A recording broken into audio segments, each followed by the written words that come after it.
एक जंगल में टूटी चिड़िया अपनी छोटी बेटी फरोटी के साथ रहती थी। उनका अपना घर नहीं था, वो कालू कौवे के घर में किराए पर रहा करती थी। एक दिन कालू कौवा उनके घर आता है और उनसे कहता है, तुम लोगों ने पिछले 2 महीने से किराया नहीं दिया, या किराया अदा करो, ये घर खाली कर दो। तो टूटी चिड़िया कहती है, हमारे घर के हालात बहुत खराब हैं, हम अपने घर में 2 वक्त की रोटी पक्का लेते हैं, ये बहुत बड़ी बात है, तुम हमें 1 महीने का वक्त दे दो, हम आपको 3 महीनों का किराया इकट्ठा दे देंगे। तो कालू कौवा कहता है, अरे बिल्कुल नहीं, पिछले 2 महीने से तुम्हारी यही बातें सुन रहा हूँ, अब बिल्कुल नहीं सुनूंगा, जल्दी से मेरा घर खाली कर दो। कालू कौवा उनको अपने घर से भगा देता है। टूटी चिड़िया अपनी बेटी रोटी के साथ उड़ते उड़ते दरख्त पर जा बैठती है। इसकी बेटी फरोटी को बहुत तेज बुखार होता है। वो अपनी बेटी को लेकर डॉक्टर कबूतर के पास जाती है। वो अपने क्लिनिक पर मौजूद होता है। वो कहता है, परेशान मत हो टूटी चिड़िया, मौसमी बुखार है, उतर जाएगा, मैंने दवाई दे दी है। इतने में बहुत रात हो जाती है।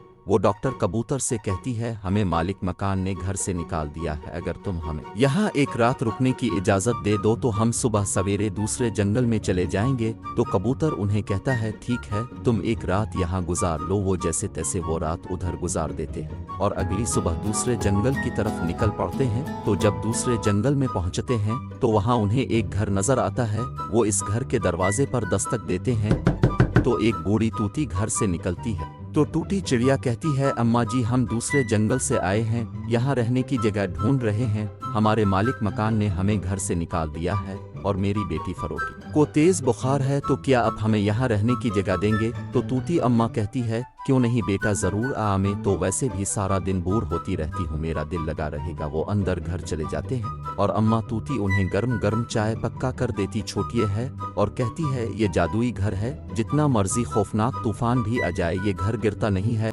टूटी फरोटी चिड़िया ने अम्मा तूती की पकी हुई चाय पी और वो गुपशप में मसरूफ हो गई। यूं वो सारा दिन गुजर गया और अगले दिन टूटी चिड़िया अम्मा तूती से कहती है, अम्मा जी, आप अकेली रहते हैं तो आप घर में खाने पीने की अशिया कैसे पूरी करती हैं, क्योंकि आपकी तबीयत भी सही नहीं रहती। तो अम्मा तोती कहती है, मेरे शौहर का 1 हफ्ते पहले इंतकाल हो गया है, कुछ पुराना सामान पड़ा हुआ है, इसी से गुजारा कर लेती हूँ। तो फरोटी चिड़िया कहती है, अम्मा जी, अब मैं इस घर का तमाम खर्चा उठाऊंगी, अब बस आप आराम करें। तो अगले दिन वो सुबह काम की तलाश में निकल पड़ती है। इसे तोते मियाँ के घर में नौकरी मिल जाती है। वो इसे घर में झाड़ू देती है और घर के तमाम काम करती है। इसके बदले तभी मियाँ इसे पैसे देते हैं और वो उन पैसों से घर के तमाम राशन लेकर जाती है। यूं वो घर के तमाम अखराजात पूरे करना शुरू कर देती है। एक दिन जंगल में बहुत तेज तूफान आता है। तमाम जानवर, परिंदे और रोटी चिड़िया भी डरे हुए होते हैं कि अब क्या होगा, ना जाने ये घर खड़ा भी रह पाएगा या नहीं। इतने में अम्मा तूती कहती है,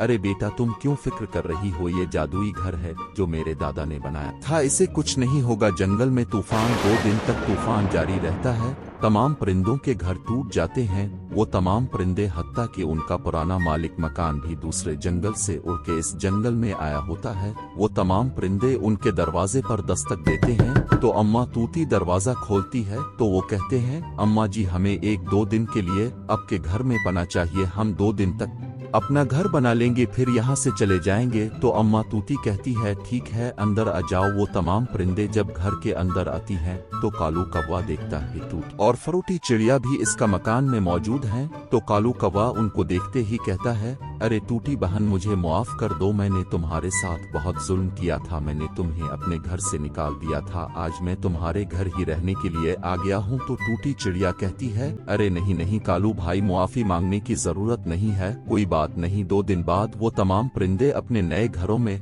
चले जाते हैं और टूटी फोटी चिड़िया और अम्मा तूती फिर से इस घर में सुकून से रहना शुरू कर देते हैं। तो हमें इस कहानी से सबक मिलता है कि हमें हमेशा मिलजुल कर रहना चाहिए, हर किसी का एहसास करना चाहिए, ताकि हम इस मुआशरे को अच्छा मुआशरा बना सकें। वीडियो अच्छी लगी हो तो लाइक करें और चैनल को सब्सक्राइब करें।